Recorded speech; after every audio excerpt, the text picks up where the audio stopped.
السلام علیکم ورحمۃ اللہ وبرکاتہ، نحمده ونصلی علی رسولہ الکریم، اما بعد فاعوذ باللہ من الشیطان الرجیم، بسم اللہ الرحمن الرحیم، رب اشرح لی صدری ویسر لی امری واحلل عقدۃ من لسانی یفقہوا قولی۔ حدیث نمبر 98، بیماری اور شفا۔ بیماریاں دو طرح کی ہوتی ہیں، ایک روحانی اور ایک جسمانی۔ جہاں تک جسمانی بیماریوں کا تعلق ہے تو اللہ سبحانہ تعالیٰ نے ان کے لیے زمین سے چیزیں پیدا کی جن میں انسان کے لیے شفا رکھی، اور جہاں تک روحانی بیماریوں کا تعلق ہے تو اللہ سبحانہ تعالیٰ نے ان کی شفا کے لیے قرآن نازل کیا۔ بہرحال کوئی بیماری ایسی نہیں کہ جس کے لیے اللہ نے دوا نہ اتاری ہو۔ اسی سلسلے کی یہ حدیث ہے، ان ابی ہریرہ رضی اللہ عنہ ان النبی صلی اللہ علیہ وسلم قال ما انزل اللہ داء الا انزل له شفاء، کتاب الطب۔ ابو ہریرہ رضی اللہ عنہ نبی کریم صلی اللہ علیہ وسلم سے روایت کرتے ہیں، آپ صلی اللہ علیہ وسلم نے فرمایا، اللہ نے کوئی ایسی بیماری نہیں اتاری جس کی دوا نہ اتاری ہو۔ ما انزل اللہ داء، یعنی اللہ نے جو بھی کوئی بیماری پیدا کی ہے اس کے لیے شفا کا سبب بھی پیدا کیا ہے، یعنی جسمانی بیماریوں کے لیے بھی اور روحانی بیماریوں کے لیے بھی، یعنی کوئی بھی بیماری ایسی نہیں۔ ما انزل اللہ داء الا انزل له شفاء، مگر یہ کہ اس کی شفا بھی رکھی ہے اللہ نے۔ تو چونکہ اللہ سبحانہ تعالیٰ نے آسمانی اسباب کے ذریعے بیماری کی شفا کو پیدا کیا تو اس کے لیے اتارنے کا لفظ آیا ہے، انزلہ، اتارا۔ انزال کے کئی ایک معنی علماء نے یہاں پر کیے ہیں۔ ایک قول یہ ہے کہ اس کے اتارنے سے مراد یہ ہے کہ اللہ نے اپنے بندوں کو اس کے متعلق آگاہ کیا ہے، یعنی خبردار کیا ہے، بتایا ہے۔ ایک اور قول یہ ہے کہ رسول اللہ صلی اللہ علیہ وسلم نے ہر بیماری اور اس کے علاج کے متعلق عمومی طور پر خبر دی ہے، یعنی بیماری بھی ہے، اس کی بھی خبر دی، اور علاج بھی ہے۔ ایک قول یہ بھی ہے کہ ان دونوں کے اتارنے سے مراد ان کو پیدا کرنا ہے اور ان کا زمین میں رکھ دینا ہے، یعنی جیسا کہ حدیث میں اس خبر کی طرف اشارہ ہے کہ اللہ نے جو بیماری رکھی اس کے لیے علاج بھی رکھا، یعنی زمین پر رکھا۔ اور ایک اور قول یہ ہے کہ ان دونوں کے اتارنے سے ان کا فرشتوں کے ذریعے اتارنا مراد ہے، وہ فرشتے جو انسانی مخلوق کے نظام کے ساتھ مقرر کیے گئے ہیں۔ تو بیماری اور اس کا علاج فرشتوں کے ساتھ نازل کیا جاتا ہے۔ اور ایک قول یہ بھی ہے کہ اکثر بیماریاں اور ان کے علاج بارشوں کے اتارنے کے ذریعے سے ہوتے ہیں، جن سے غذائیں اور دوائیں اور دیگر چیزیں پیدا ہوتی ہیں۔ یعنی بارش اترتی ہے تو زمین بہت کچھ اگاتی ہے، تو پھر اس میں بعض اوقات کچھ زمینیں ایسی ہوتی ہیں یا کوڑے کے ڈھیر ایسے ہوتے ہیں کہ جن پہ بارش پڑتی ہے تو وہاں سے جراثیم پیدا ہو کر بھی فضا میں پھیلتے ہیں، وہ بھی بیماریوں کا سبب بنتے ہیں۔ اسی طرح اچھی زمینوں پر جب بارش پڑتی ہے تو اچھی غذائیں پیدا ہوتی ہیں جو بندوں کو صحت مند رکھنے میں کام آتی ہیں، اور انہی میں پھر جنگلوں کے اندر ایسی جڑی بوٹیاں پیدا ہوتی ہیں کہ جن سے علاج کیا جاتا ہے۔ تو بہرحال دونوں چیزیں مقدر ہیں، اللہ کی تقدیر میں سے ہیں، اور یہ اللہ سبحانہ تعالیٰ کی مخلوق پر ایک مکمل مہربانی ہے کہ اگر اللہ تعالیٰ نے انسان کو بیماری کے ذریعے آزمایا ہے تو اس کے علاج کے لیے یا حل کے لیے اللہ نے دوائیں بھی پیدا کی ہیں۔ جیسے انسان اگر گناہ کے ذریعے آزمایا جاتا ہے، یعنی نفس کے کسی شر کی وجہ سے یا شیطان کی وجہ سے وہ آزمائش میں ہے، تو اللہ سبحانہ تعالیٰ نے ایسے اعمال بھی بتائے ہیں کہ جو گناہوں کو مٹانے کا سبب بنتے ہیں، جیسے استغفار وغیرہ ہے۔ اسی طرح ایک اور حدیث سے ہمیں یہ بھی پتہ چلتا ہے کہ سال میں ایک رات وبا اترتی ہے، اور یہ صحیح مسلم کی روایت ہے۔ نبی صلی اللہ علیہ وسلم نے فرمایا کہ برتن ڈھانپ دیا کرو اور مشکیزوں کے منہ باندھ دیا کرو، کیونکہ سال میں ایک رات ایسی بھی آتی ہے جس میں وبائیں اترتی ہیں اللہ کے اذن کے ساتھ، اور وہ ایسے برتن پر جسے ڈھانپا نہ گیا ہو یا وہ مشکیزہ جس کا منہ نہ باندھا گیا ہو اس پر سے گزرتی ہیں تو اس میں وہ داخل ہو جاتی ہیں۔ مثلاً پینے کی کوئی چیز رکھی ہوئی ہے، رات بھر ننگی رہی ہے اور اس میں وہ وبا داخل ہو چکی ہے، بیماری داخل ہو چکی ہے، اور صبح ہم اٹھتے ہیں اور بغیر بسم اللہ پڑھے اس کو پی جاتے ہیں تو بیماری جسم کے اندر چلی جاتی. پھر ایک بندے کے اندر جراثیم آتے ہیں تو وہاں سے وہ دوسرے کو لگ جاتے ہیں, تیسرے کو لگ جاتے ہیں, اور پھر وہ بیماری بہت سو تک پھیل جاتی ہے. تو بہرحال بیماری بھی اللہ کے اذن سے ہی آتی ہے, اور ہمیں اس معاملے میں احتیاط بھی کرنے کی ضرورت ہے, اور دوا اور علاج کی بھی ضرورت ہے. تو دا کا مطلب ہے حسی بیماری, اور جسمانی بیماری اور روحانی بیماری, یعنی بیماریاں دونوں طرح کی ہوتی ہیں, اور دونوں طرح کی بیماریوں کے لیے علاج کرانا ضروری ہے. یعنی بعض اوقات ہم جسمانی بیماریوں کے لیے تو علاج کر لیتے ہیں, لیکن اگر کسی کو کوئی روحانی بیماری ہے تو اس کا علاج نہیں کرتے, اور اس کو ہم بیماری نہیں سمجھتے. بعض اوقات جن بھوت کا اثر سمجھتے ہیں, بعض اوقات دوسرے کو کہتے ہیں ایسے بہانے بنا رہا ہے, لیکن اس کو سنجیدگی سے نہیں لیتے اور اس کا پراپر علاج نہیں کرتے. اسی طرح یہ ہے کہ انسان کا دل بھی بیمار ہوتا ہے, یعنی جو روحانی بیماریاں ہیں یا قلبی بیماریاں ہیں, ان میں انسان کا دل بھی بیمار ہوتا ہے, اور دل کی بیماری دل کا ٹیڑھا ہونا ہے, اور اس کو اللہ کے دین کی طرف لانا ہی اس کو معتدل کرنا ہے اور اس کا علاج ہے. تو دلوں کا علاج اللہ کی کتاب اور اس کے رسول صلی اللہ علیہ وسلم کی سنت کی طرف لوٹنا ہے, جیسا کہ اللہ عز و جل کا فرمان ہے, یا ایھا الناس قد جاءتکم موعظۃ من ربکم وشفاء لما فی الصدور وہدی ورحمۃ للمؤمنین. اے لوگو, بے شک تمہارے پاس تمہارے رب کی طرف سے عظیم نصیحت اور اس کے لیے سراسر شفا جو سینوں میں ہے, یعنی سینوں میں دل ہے اور دل کے اندر جو بھی تکلیف ہے, اور ایمان والوں کے لیے سراسر ہدایت اور رحمت آئی ہے. تو اس لیے قلبی بیماریوں کا علاج, دل کی بیماریوں کا علاج, روحانی بیماریوں کا علاج قرآن سے کرنا چاہیے, کیونکہ خود قرآن نے خبر دی ہے کہ وہ شفا ہے, شفاء لما فی الصدور, جو سینوں کے اندر ہے. اور اللہ عز و جل کی کتاب سے زیادہ افضل کوئی چیز نہیں کہ جس کے ساتھ انسان اپنے دل کا علاج کر سکے, لیکن اس کے لیے ضروری ہے کہ اخلاص کے ساتھ اس کی قرأت کرے, اس کو پڑھے, اس میں غور و فکر کرے, اور کسی بھی قسم کا اس کے ساتھ ایک تعلق قائم رکھے. اسی طرح بعض اوقات پورا قرآن اگر نہیں بھی پڑھتا یا بہت زیادہ تلاوت مریض نہیں بھی کر سکتا, تو قرآن مجید سے سلیکٹڈ آیات بھی اس کو پڑھنے کے لیے دی جا سکتی ہیں. مثال کے طور پر آیت کریمہ جو ہے, لا الہ الا انت سبحانک انی کنت من الظالمین, یہ قرآن کی ایک آیت ہے, اور اس میں یہ بھی ہے کہ کذالک ننجی المؤمنین, کہ ہم باقی مومنوں کو بھی ایسے نجات دیتے ہیں جیسے یونس علیہ السلام کو اس آیت کے پڑھنے کی وجہ سے نجات دی. تو اس لیے وہ ایک آیت کو بھی اگر کئی دفعہ دہراتا ہے تو اس میں کوئی حرج کی بات نہیں ہے, کیونکہ قرآن و سنت سے غم اور رنج کا علاج یہ آیت کریمہ کی شکل میں ثابت ہے. لیکن ایک بات یاد رکھیے کہ تجربہ نہ کیجیے کہ اچھا اگر قرآن شفا ہے, میں ذرا ایکسپیریمنٹ کر کے دیکھتا ہوں کہ میری اس بیماری میں قرآن کے پڑھنے سے شفا ہوتی ہے یا نہیں. تو ایسے لوگوں کو شفا نہیں ہوتی کہ جو تجربے کی غرض سے یہ کام کرتے ہیں. ہمیں پورے یقین کے ساتھ, ایمان کے ساتھ اس بات کو لینا چاہیے کہ اللہ تعالیٰ نے جب کہہ دیا قرآن شفا ہے تو پھر وہ شفا ہی ہے, اور اس کے ذریعے شفا حاصل ہوگی. بہرحال اس حدیث سے یہ بھی پتہ چلتا ہے کہ اللہ نے جو بھی کوئی بیماری اتاری ہے اس کی دوا بھی اتاری ہے, اور اگر دوا اتاری ہے تو پھر ہمیں کیا کرنا چاہیے؟ دوا لینی چاہیے, علاج کروانا چاہیے. بعض لوگ اپنی سستی اور کوتاہی کے باعث علاج نہیں کرتے, صرف اللہ پہ ڈال دیتے ہیں. اللہ تعالیٰ تو سبھی کچھ کر سکتا ہے, اس کے لیے تو کچھ مشکل ہی نہیں, وہ تو اول درجے میں بیماری بھی نہ بھیجے آپ کی طرف.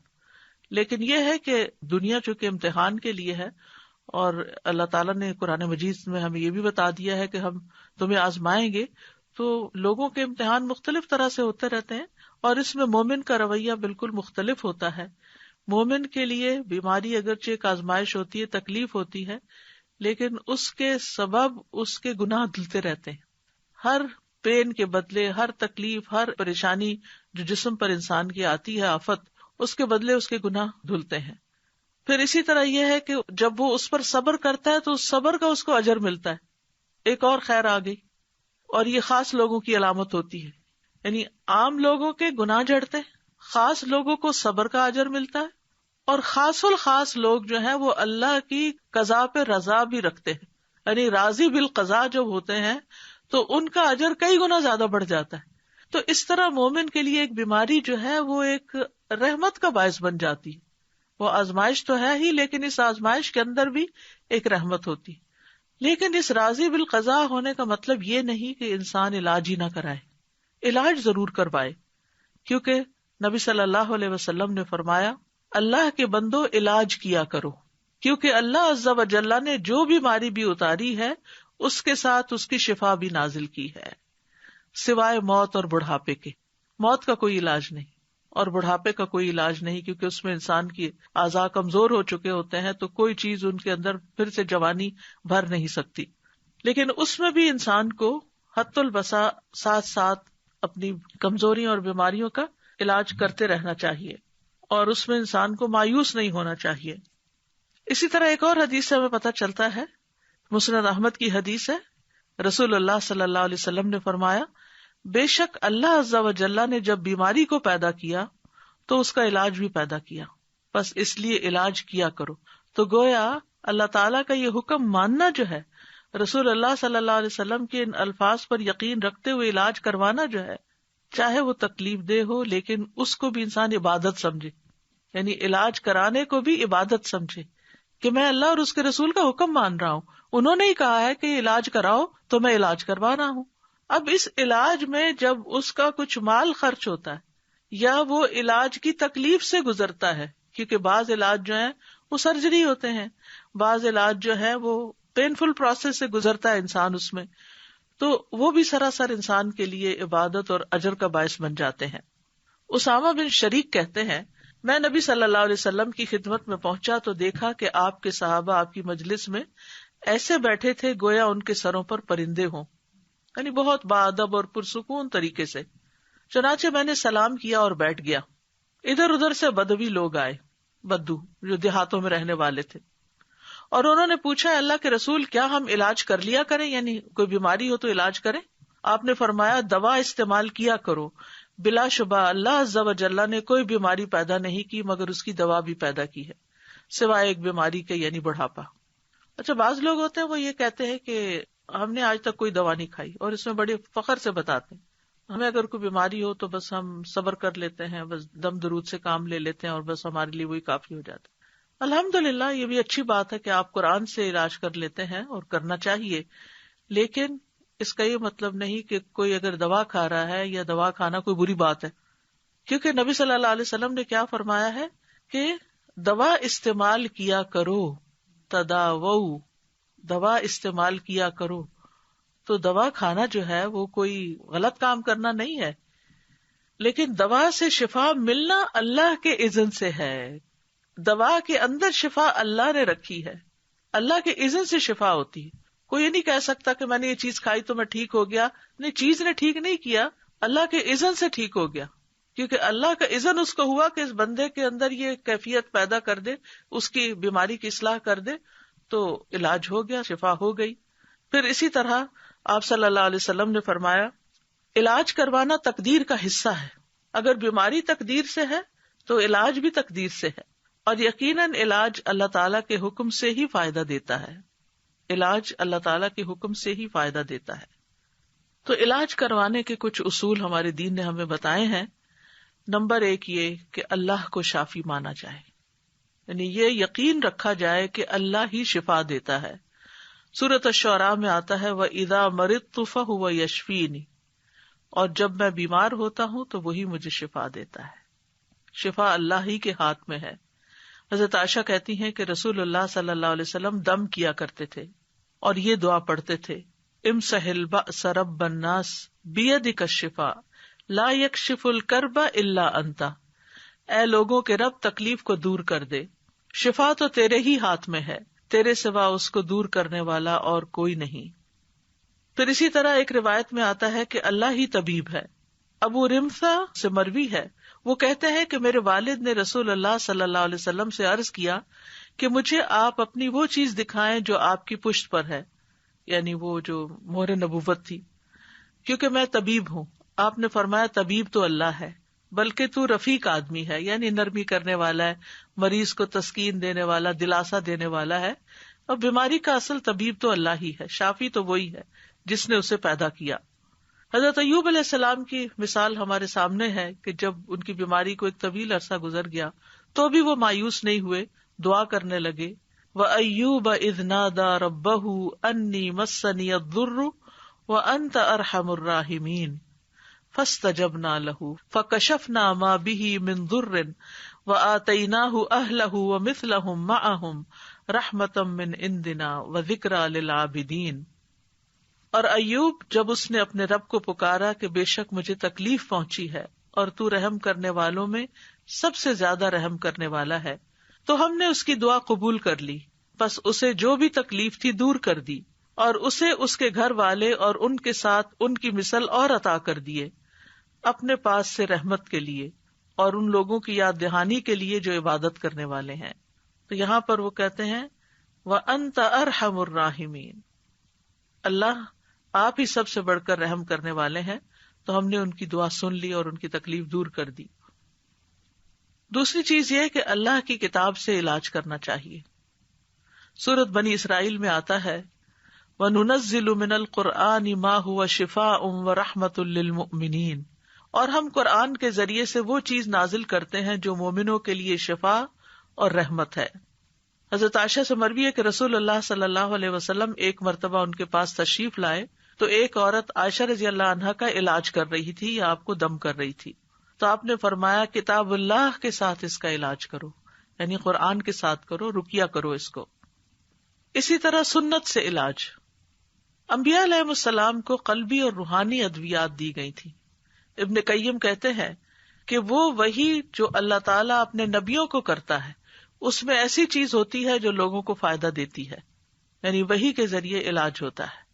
اور اس میں وہ دوائیاں بھی ہوتی ہیں جو بیماریوں سے شفا دیتی ہیں، اور وہ ایسی چیزیں ہوتی ہیں، وہ بعض غذائیں ایسی ہوتی ہیں کہ جن کی طرف بڑے بڑے ڈاکٹروں کی عقل نہیں پہنچ سکتی، اور ان دوائیوں تک ان کے علوم، تجربات اور قیاسات پہنچ نہیں سکتے. اور یہ دوائیاں قلبی اور روحانی ہوتی ہیں. تو ایک بات ہمیں یاد رکھنی چاہیے کہ انسان صرف مادی جسم سے نہیں بنا، یعنی صرف مادہ نہیں ہے، صرف میٹر نہیں، اس کے اندر روح ہے.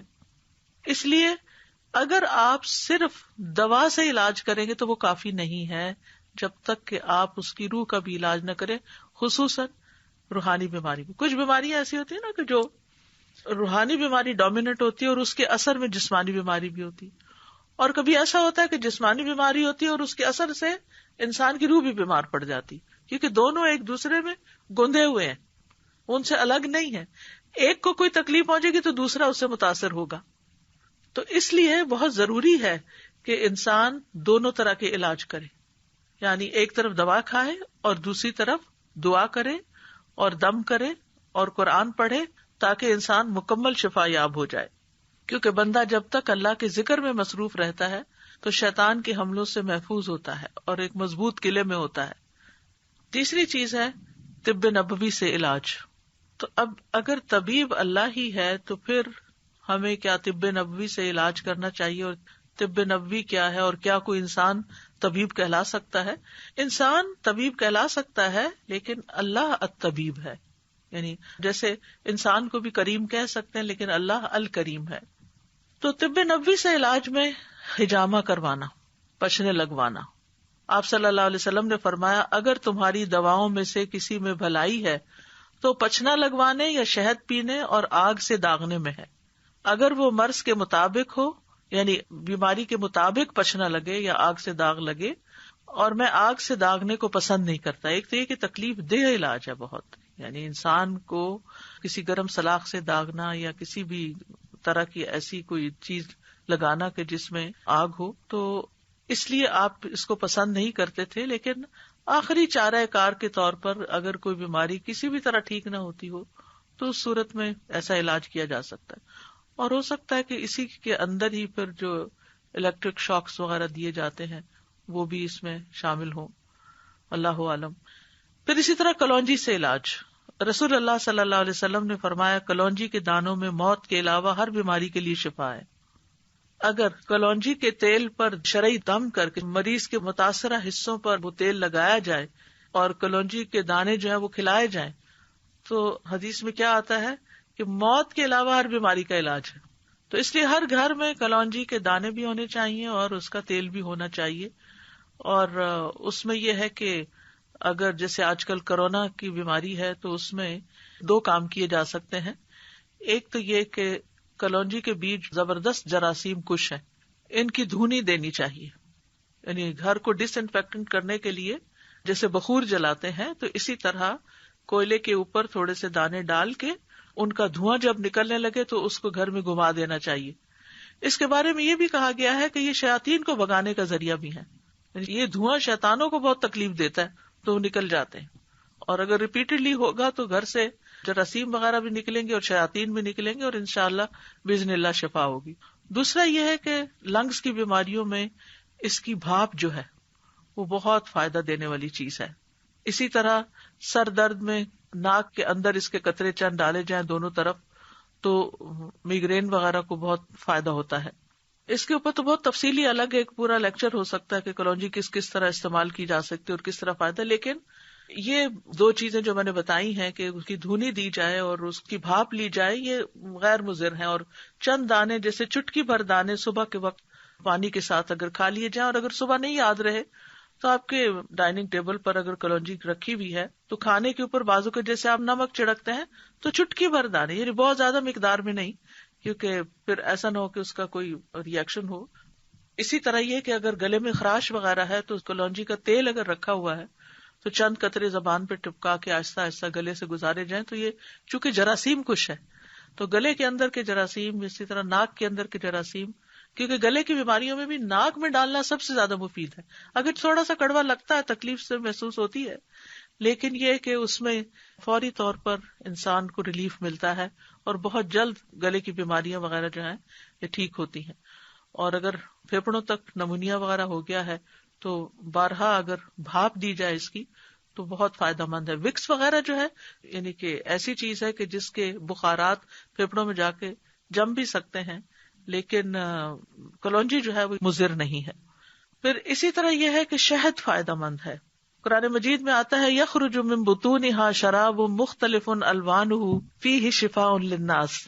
اس مکھی میں سے رنگ برنگ کا شربت نکلتا ہے جس میں لوگوں کے لیے شفا ہے. یعنی شہد جو ہے وہ فائدے کی چیز ہے.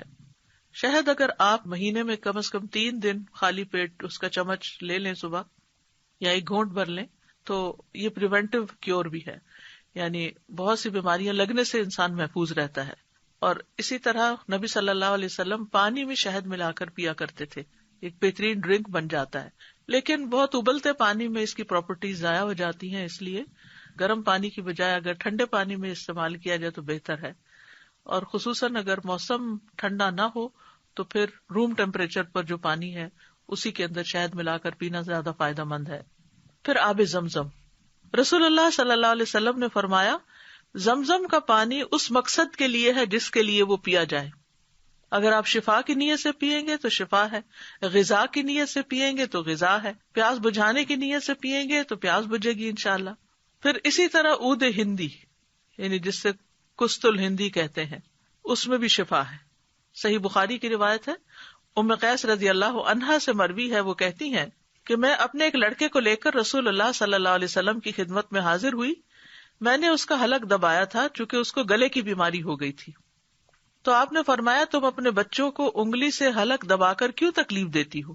ہمارے یہاں بھی جو ٹریڈیشنل میتھڈ ہے گلے چڑھانے کا، اس میں نمک یا اسی طرح کی کسی چیز کے ساتھ انگلی کے ساتھ گلے اوپر کو اٹھا کے دبا دیتے ہیں ان کا انفیکشن دور کرنے کے لیے.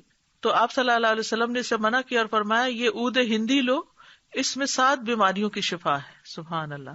ان میں ایک ذات الجم پسلی کا ورم بھی ہے، یعنی نمونیا بھی ہے.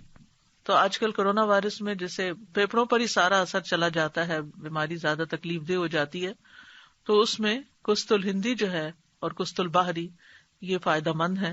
اگر حلق کی بیماری ہو تو اس کو ناک میں ڈالو، اور اگر ذات الجنب ہو یعنی نمونیا ہو، ذات الجنب عربی میں کہتے ہیں اس کو، تو حلق میں ڈالو یعنی اس کو پیو. اور اس کے لیے بھی یہ ہے کہ گرم پانی میں اگر تھوڑی دیر کے لیے اس کو بھگو کے رکھ دیا جائے، ایک چھوٹی چمچ جو ہے اس کو 1 کپ پانی میں، اور پھر جب وہ اچھی طرح اس کے پانی میں اثرات آ جائیں تو اس کو چائے کی طرح سپ کر کے یا قہوے کی طرح پی لیا جائے تو یہ بھی بہت جلد فائدہ دیتی ہے. جہاں یہ مسنون علاج ہے، طب نبوی ہے، یعنی علاج کرنے کا کہا گیا ہے، وہاں یہ ہے کہ ممنوع علاج سے بھی بچنا چاہیے. اور ممنوع علاج کیا ہے؟ غیر شرعی اور شرکیہ طریقے سے علاج، یعنی شرکیہ دم یا تعویذ وغیرہ. عبداللہ بن مسعود اپنی بیوی کے پاس داخل ہوئے تو دیکھا کہ اس نے خسرہ کی بیماری کی وجہ سے تعویذ پہنا ہوا تھا. ان کی وائف نے تعویذ لٹکایا ہوا تھا خسرہ کی بیماری سے نکلنے کے لیے.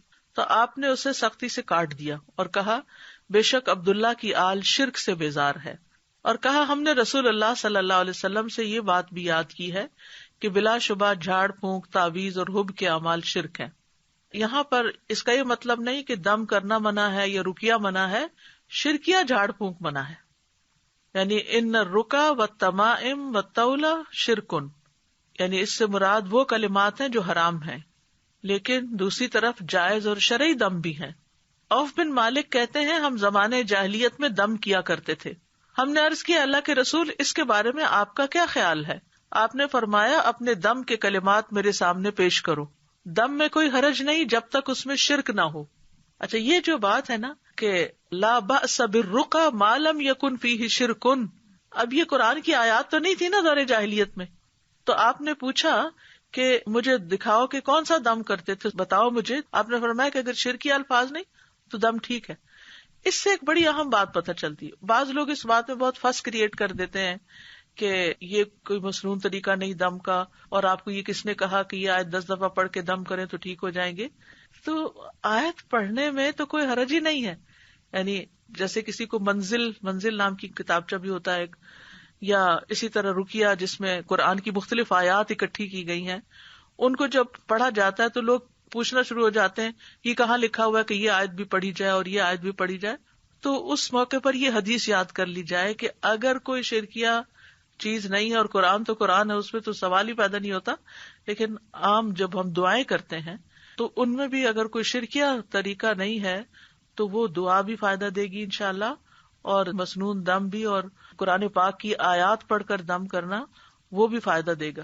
بعض لوگوں کو اللہ سبحانہ تعالیٰ نے بہت حکمت دی ہوتی ہے اور وہ قرآن کی آیات سے ایسے میننگ نکال لیتے ہیں کہ جس سے واقعی لوگوں کو فائدہ بھی پہنچتا ہے. اس میں ایک ویب سائٹ ہے رقیہ ان لنڈن، اس ویب سائٹ پر مختلف طرح کے دم ریکارڈ کیے گئے ہیں جو کہ کافی مفید ہیں. مثال کے طور پر اگر کسی کے پاؤں میں کوئی تکلیف ہے تو انہوں نے کیا کیا ہے کہ پاؤں سے متعلق جو آیات ہیں ان کو اکٹھا کر کے ان کو ایک رقیہ بنا دیا. اسی طرح اگر دل میں کوئی تکلیف ہے تو دل کی آیات، یا اسی طرح اور جن اعضاء سے متعلق کوئی تکلیف ہے تو اس سے ملتے جلتے آیات جو ہیں وہ اکٹھی کر کے ان کا رقیہ بنا دیا گیا. تو اس میں کوئی حرج کی بات نہیں ہے، اس میں کوئی لڑائی جھگڑے اور بحث مباحثے کی بات نہیں ہے کہ کیا نبی صلی اللہ علیہ وسلم ایسا کیا کرتے تھے. نبی صلی اللہ علیہ وسلم نے ہر چیز نہیں کی، کیونکہ آپ نے اصول دے دیے ہمیں. کچھ چیزیں تو آپ نے کی ہیں، وہ تو ہمارے لیے بہت ہی اوتھینٹک اور یقینی چیزیں ہیں، لیکن کچھ چیزیں ایسی بھی ہیں کہ جو آپ نے ان کی حدود بتا دی ہیں. جیسے اس حدیث میں حد بتا دی کہ تم میرے سامنے اپنے دم کے کلمات پیش کرو، یعنی وہ دم جو دور جاہلیت میں تم کرتے تھے، اگر وہ فائدہ مند تھا تمہارے لیے تو آج بھی اس کو استعمال کر سکتے ہو. فرمایا کہ دم میں کوئی حرج نہیں جب تک اس میں شرک نہ ہو.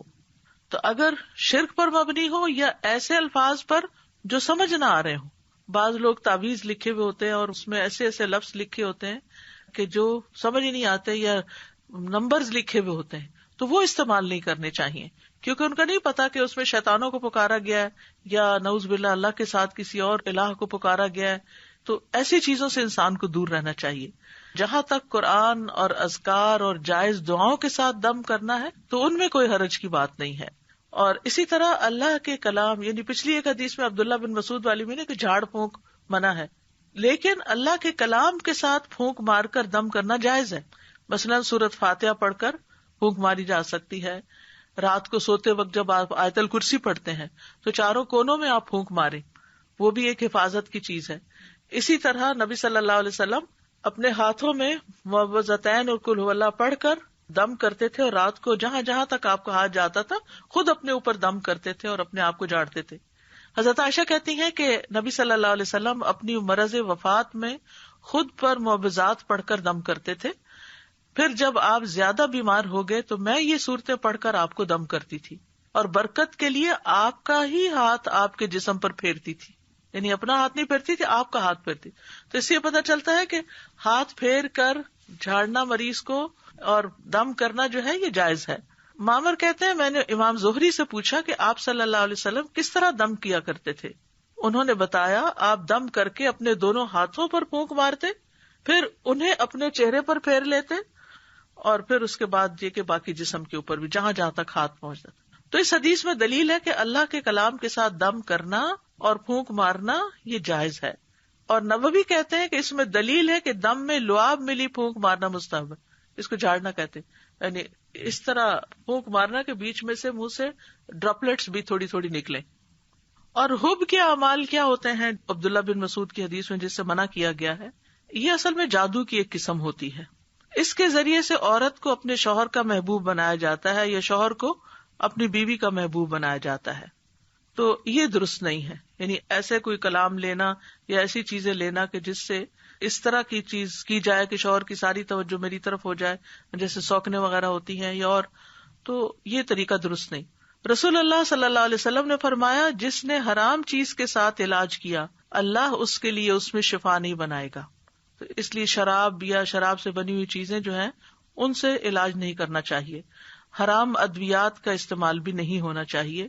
آپ نے اس سے منع کیا ہے کہ وہ علاج نہیں بیماری ہے. یہ جو دم وغیرہ بتائے ہیں میں نے، اس کے لیے ویب سائٹ پر آن لائن آرڈرز پلیس کر سکتے ہیں. آیات شفا جو ہیں پرنٹڈ شکل میں موجود ہیں اور بک سٹور پر بھی موجود ہیں. الہدا کے جہاں بھی برانچز ہیں، چاہے کینیڈا میں ہے یا لندن میں ہے یا یو ایس میں ہے یا پاکستان میں جو مختلف شہروں میں ہے، ان سب جگہوں پر یہ پروڈکٹس جو ہوتی ہیں وہ اویلیبل ہوتی ہیں. اور ویب سائٹ کے اوپر بھی اس طرح کی چیزیں موجود ہیں. تو جو لوگ آج کل بیماری کے لیے پریشان ہیں، اور ویسے بھی بیماری صرف آج کل ہی تو نہیں آئی، بیماری تو ہمیشہ ہی دنیا میں موجود رہی ہے، تو پریونٹیو میتھڈز بھی استعمال کرنے چاہیے. اور اس کے ساتھ اگر کوئی بیمار ہو جائے تو ان مسنون چیزوں سے علاج کرنا چاہیے. اور یہ مسنون چیزیں جو ہر گھر میں موجود ہونی چاہیے کہ تھوڑا سا بھی اگر بیماری کا آغاز ہوا ہے تو فوراً ہی اس کو پکڑ لیا جائے.